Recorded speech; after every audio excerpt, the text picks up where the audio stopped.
Thank you for joining the Korea, the Public-Private Investment Management Center presentation this afternoon. We're joined by Sibang Bro, who is the head of Global Cooperation for PMAC. Over to you, Mr. Ro. Start? Yes. Yes. Thank you, Ricardo, for introducing me. And thank you, WAPPP, for inviting us to have this opportunity to share our knowledge and experience.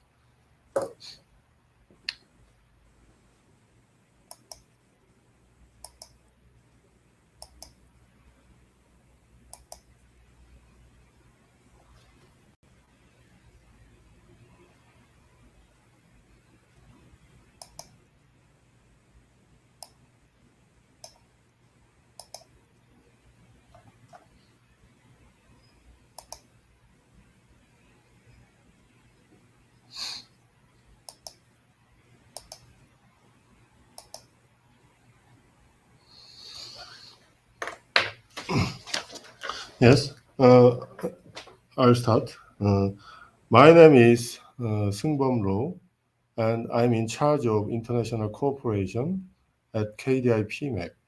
And I'm with my colleague, Ms. Yoon Go. Yoon and I will give a presentation today together. I will cover the first half of the presentation, which is about the overview of Korean PPPs and this year's topic, the actions to address climate change. And Ms. Go will cover the second half, which is about the project pipeline and recent PPP cases.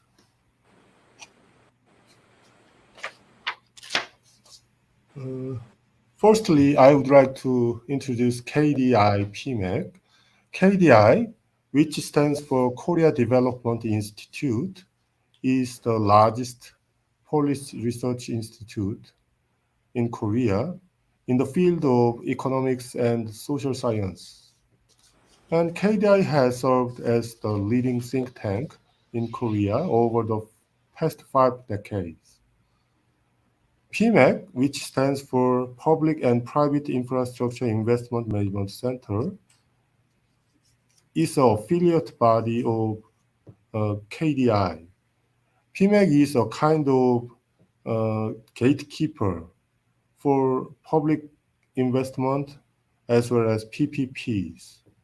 More specifically, PMAC is conducting evaluation of government-financed projects, evaluation and management of PPP projects, evaluation of state-owned enterprise projects, and related policy researches, capacity building, and international cooperation.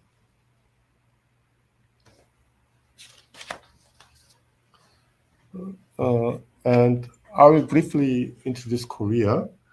Korea's population is about 51.8 million, and GDP is in 2020 $1,838 billion US.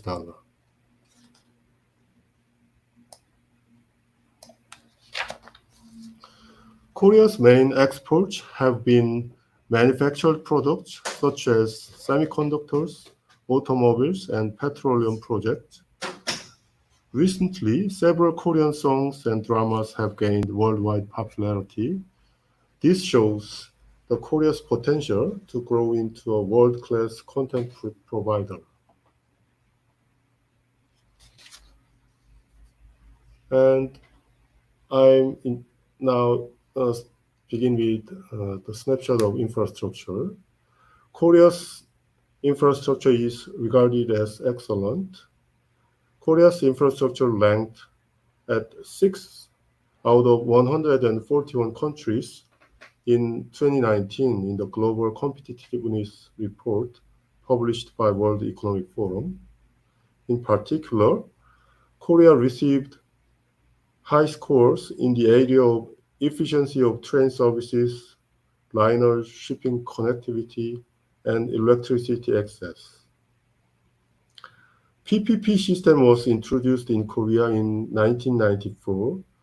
The reason of adopting the PPP system was to meet the growing infrastructure investment demands in the 1990s. Korea experienced some trial and error in the early stage of PPP history. However, we have improved our PPP system continuously and laid a firm institutional ground for PPPs. From 1994 to 2021, 786 projects have been implemented, and a total of 97.6 billion US dollar has been invested.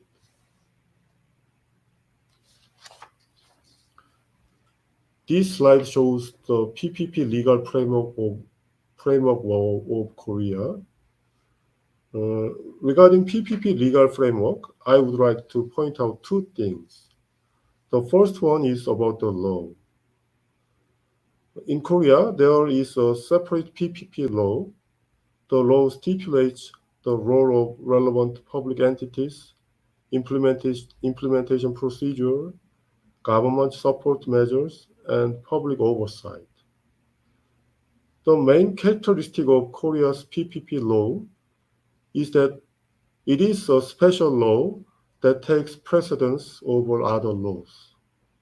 I think this characteristic helps reduce legal disputes and confusion on which law to apply to a PPP project. The second thing is about the detailed guidelines for PPPs. They are developed by PMAC. There are feasibility study guideline, standardized request for proposal, standard concession agreement, and refinancing guidelines, and so on.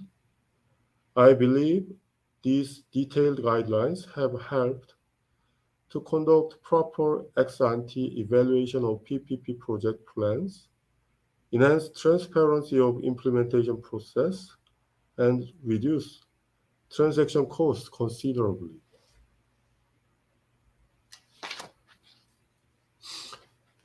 Now I'm moving on to this year's topic, Korea's action to address climate change. The government legislated a national vision to achieve carbon neutrality by 2050 and reduce greenhouse gas emission in September 2021. It is the Framework Act on Carbon Neutrality and Green Growth for the Climate Change. It introduces comprehensive measures to address climate change. It is notable that this law stipulates Korea's nationally determined contribution, which means the interim target of greenhouse gas emission reduction by 2030. The target is set to reduce greenhouse gas emission by 40% from 2018 level. The NDC target seems very ambitious given the country's manufacturing-oriented industry structure. However, the law reflects the government's strong commitment to achieving carbon neutrality and reducing greenhouse gas emissions. The Korean government will establish the implementation mechanism by setting the country's master plan. The master plan will have a planning period of 20 years and be devised every 5 years. In addition, the government will launch a 2050 Carbon Neutrality and Green Growth Commission. The key governance to collect opinions of various stakeholders in the society and review the fundamental directions of the master plan. Also, the government will adopt climate-responsive budgeting and climate change impact assessments. The climate-responsive budgeting will be supervised by the Ministry of Economy and Finance and the Ministry of Environment.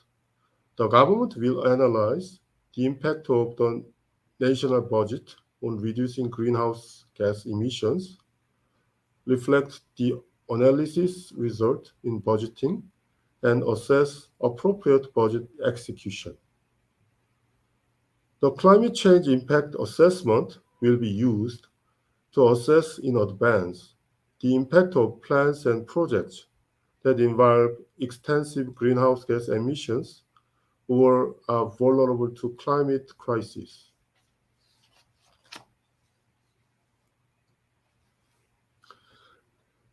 The government has set the legal basis for greenhouse gas reduction policies of each ministry, such as carbon neutral city, green transport, and carbon sink expansion. First, the Ministry of Environment and the Ministry of Land, Infrastructure and Transport will jointly build a carbon neutral city to achieve carbon neutrality spatially, while discovering and promoting carbon neutrality models of local governments. The two ministries will develop comprehensive strategies to build carbon neutral cities. In the transportation sector, the Ministry of Trade, Industry and Energy, the Ministry of Environment, the Ministry of Land, Infrastructure and Transport, and the Ministry of Oceans and Fisheries will work together to set up greenhouse gas reduction target. And the ministries will implement greener transportation by supplying more zero emission vehicles, promoting public transit, transitioning railroads, aircraft, and vessels to eco-friendly ones. Lastly, the Ministry of Agriculture, Food and Rural Affairs, the Ministry of Environment, the Ministry of Oceans and Fisheries will maintain and improve the country's carbon sink with sustainable forest management. The ministries will also work on expanding carbon sinks to coastal areas and farmland.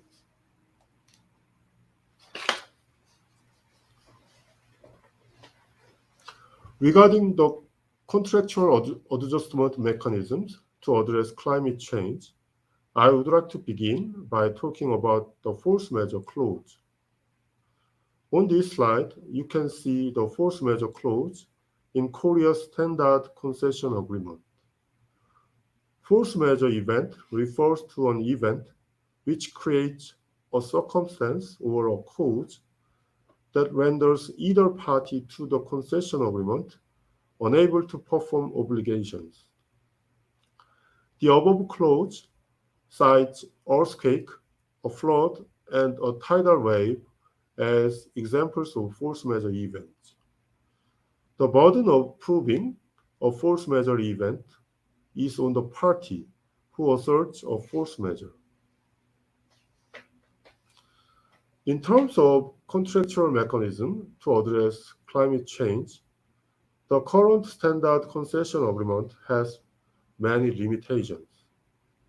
First of all, it is very difficult to prove force majeure in practice. Secondly, the current clause doesn't specifically stipulate events that can occur due to climate change, such as rising costs or disruption of operation due to a rise of average temperature. I think it is quite understandable given the limited experience of climate change. However, I think it is important to develop a more sophisticated legal mechanism to respond to climate change soon.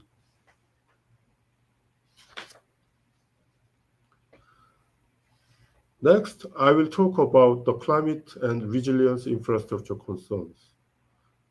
Currently, our main concern regarding infrastructure investment is the impact of the new government policies to achieve carbon neutrality. More specifically, the climate responsive budgeting, which will be implemented from 2023, and climate change impact assessments, which will start from October this year. We cannot anticipate the detailed impact of these measures at the moment. However, it is reasonable to expect that investments in infrastructure with heavy CO2 emissions will become difficult and more costly.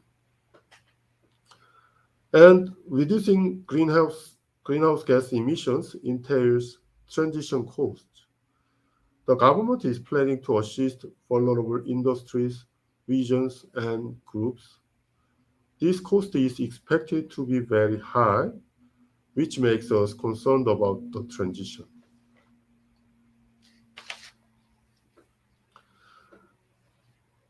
Next, I will tell you about things to consider to address climate change in the PPP field. At the project level, we should make the PPP project structure more resilient. For example, we should develop a risk allocation model which takes climate change into account. Improve contractual mechanism that provides a cushion against unforeseen external shocks. And enhancing partnership among stakeholders can help solve issues related to climate change. And at the policy level, I think resiliency comes from accumulation of success stories and public trust in PPPs. Therefore, improving institutional setting for selecting good projects and building public trust through a transparent implementation is critical to make a PPP system more resilient. Next, I will talk about the way forward.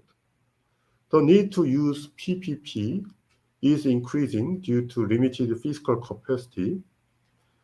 The spending on social welfare has been increasing continuously, and with aging infrastructure maintenance cost is expected to grow significantly in the future.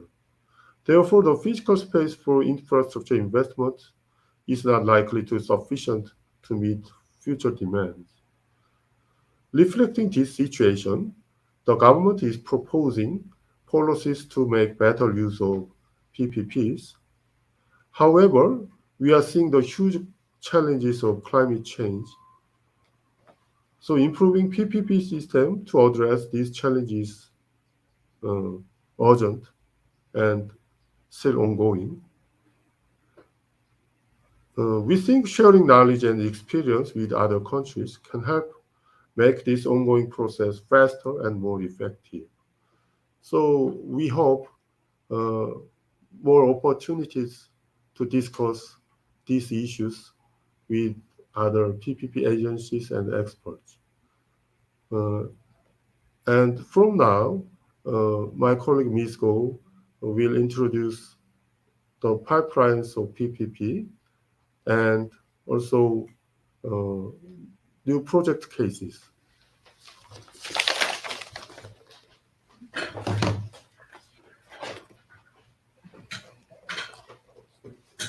All right, so I will be giving a brief overview of Korean PPP performance in terms of number of projects implemented and investment costs. Then show recent PPP projects by project status, and more specifically awarded projects and ongoing procurements. And finally, highlight some pipeline project cases, both ongoing and under delivery. So as was already mentioned previously, a total number of 786 projects have been implemented in Korea from 1994 to 2021. This amounts to about 98 billion in US dollar terms. And looking at project status, among the 786 projects, 28 projects have been awarded, 31 under delivery or under construction, 687 are currently operational, and 40 projects have reached the contractual term. And looking into more historic perspective, this graph shows that the sheer size and scale of PPPs in Korea reached its height in 2007, the golden era of Korean PPPs, as many social PPPs as well as large infrastructure PPPs were implemented up until right before the global financial crisis of 2008. The number and investment size have decreased ever since, and in 2018, some mega PPPs were implemented, giving this huge leap in total investment cost in 2018. Okay, so this slide shows recent PPP projects that have been awarded by sector. 46 competent authorities and the private sector partners have signed concession agreements. Among the 46 projects, 32 projects have reached financial close. And total investment costs of the awarded projects from 2019 to 2021 are about 3.8 trillion in Korean won, which is approximately 3 billion in US dollars. Looking at the projects by sector, transport sector and environment sector take up the biggest portion in terms of investment costs, although obviously you can see that roads are the most expensive among all facility types. Dormitories in education sector, housing of the military personnel in the defense sector, daycare center and hospital in the health and welfare sector, and informatization projects, the broadband projects in the ICT sector, and sewage treatment projects in the environment sector are all social PPP projects implemented using the PPP method similar to the availability payment mechanism, or bill transfer lease type, as we call it in Korea. Transport projects and some of environmental facilities will be delivered using the concession type, or BTO, bill transfer operate method. The ongoing procurements from 2020 to 2022 is shown in this slide. 53 projects are under procurement. That is, request for a tender or request for third-party proposals have been announced and are still up in the relevant websites. We're envisioning that some mega projects are to come, which are 2 railway projects, one in the western side of Seoul and the other from the outskirts of the metropolitan Seoul and across the city. In the education sector, 27 announcements were made recently for projects called Green Smart Schools of the Future. For culture and tourism, one big project for meetings, convention, and exhibition called MICE facility is currently underway. In the ICT sector, one broadband project is ongoing. And lastly, number of environmental projects are underway. I will now highlight some of the ongoing PPP projects. And the first one is the Green Smart Schools of the Future project, where right now 27 separate announcements have been made. But it is on the whole one single huge project related to the Korean New Deal, which was announced 2 years ago by the past administration in the midst of coronavirus. The Green Smart Schools of the Future is one of the flagship projects of the Korean New Deal and is the core policy undertaking of the Ministry of Education up until 2025. The budget earmarked for spending on school buildings amount to about 15.4 billion US dollars. It will be spent on renovating about 2,800 old school buildings. Under the project, about 1,400 schools built more than 40 years ago will be transformed into ICT-based futuristic school buildings with eco-friendly design. Of the 2,835 school buildings subject to renovation, 709 buildings, 25% of the total, will be delivered as PPP project through BTL type. The rest are procured through government budget. I've taken some pictures from the design reference guidebook for Green Smart Schools of the Future, published by the Ministry of Education. And these are some real existing sample project designs that the government is seeking for in this project. Moving on to the next project is the Jamsil Sports and MICE Complex. the Meeting, Exhibition, and Convention Complex. This, again, is a renovation project of an old sports complex where the Asian Games of 1986 and the Seoul Olympics of 1988 were held. The project has been conceived as part of the Seoul City Urban Regeneration Plan's 2030 Seoul Plan. Is a big master plan for regenerating the southeastern district of Seoul, which is in the Gangnam area. The sports complex renovation portion will be delivered using BTO type PPP project, and the preferred bidder has been selected, and the total project cost is to be about $1.7 billion. And lastly, one of the projects currently under delivery is the Seoul K-pop Arena, which is the new auditorium or a big stages dedicated to K-pop. There will be two performance venues, one big size and one medium sized. Currently, construction is underway, and the private sector operator has signed to operate the facility for 30 years. The private sector operator is Kakao, which is Korean internet company, which gained prominence from an instant messaging application for smartphones. And most of smartphone users in Korea are registered users of this application. Kakao in 2016 acquired more than 50% stake of a large Korean entertainment company, and that's how it has come to the private sector operator of this K-pop Arena project. Some key milestones: in December 2018, Seoul City announced that the project has secured value for money as PPP project. The value for money test was conducted by PMAC. In April 2022, concession agreement between Seoul City and Kakao was signed.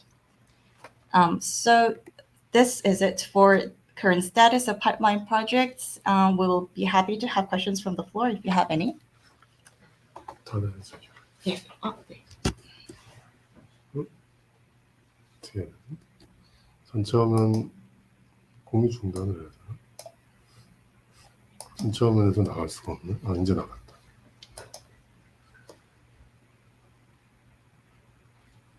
공유 중.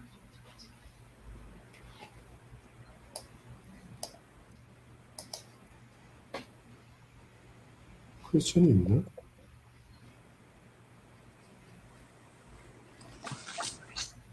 So the question is, with respect, I'm assuming, to climate change, how does Korea define a disaster according to your regulations? Because there are some deviations between countries with the definition of what a disaster is, and this is from Azhan. 예.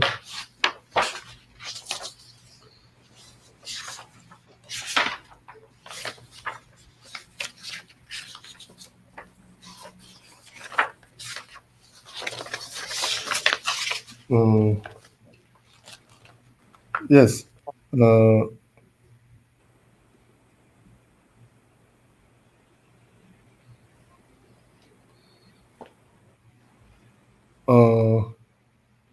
We define this as disaster. We don't have a separate definition of disaster. We have definition of force majeure events, and the definition says, as I explained, the event which creates a circumstances or a cause that renders either party of the concession agreement unable to perform obligations, and the standard concession agreement provides some example, like earthquake, a flood, a tidal wave, a fire, a volcanic eruption, a landslide, a typhoon, and when we decide if a case falls under disaster or force majeure event, we should think of the types of events as well as the severity of impact. So flood cannot be regarded as force majeure, regardless of its severity. So simply defining disaster in a contract cannot have much meaning, I think.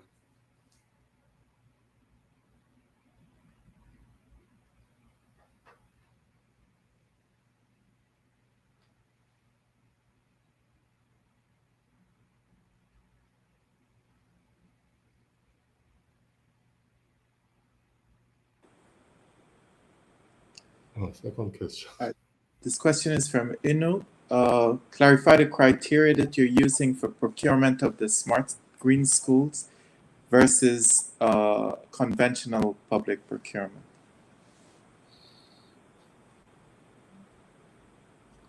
What criteria was used?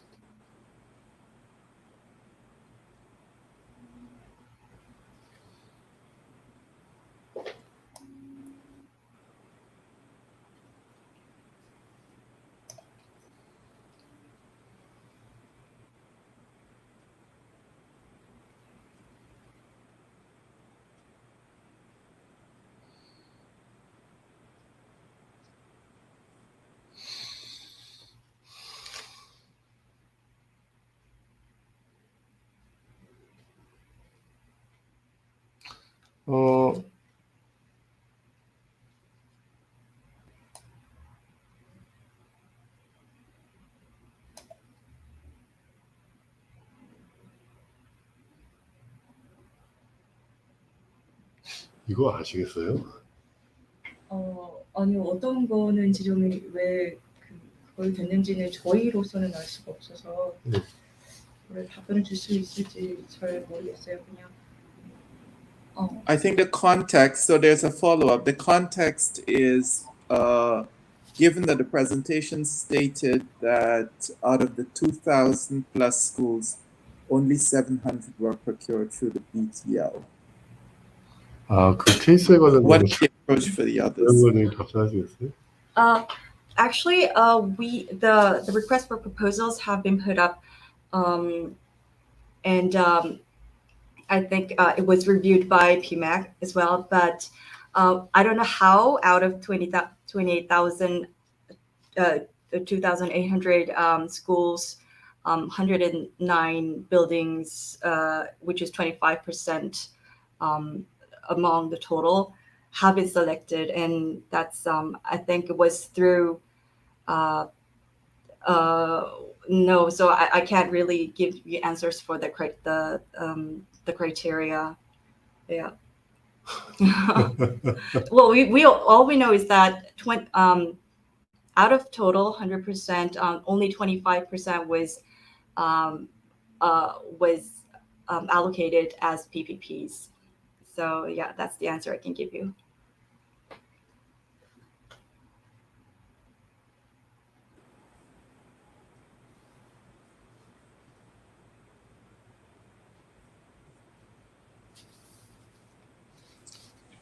There are no other questions, but if I may ask, how has your policy shifted as a result of the COVID pandemic in relation also to climate change? Is there any change in your policy given the pandemic, and how has that changed the thinking of PMAC?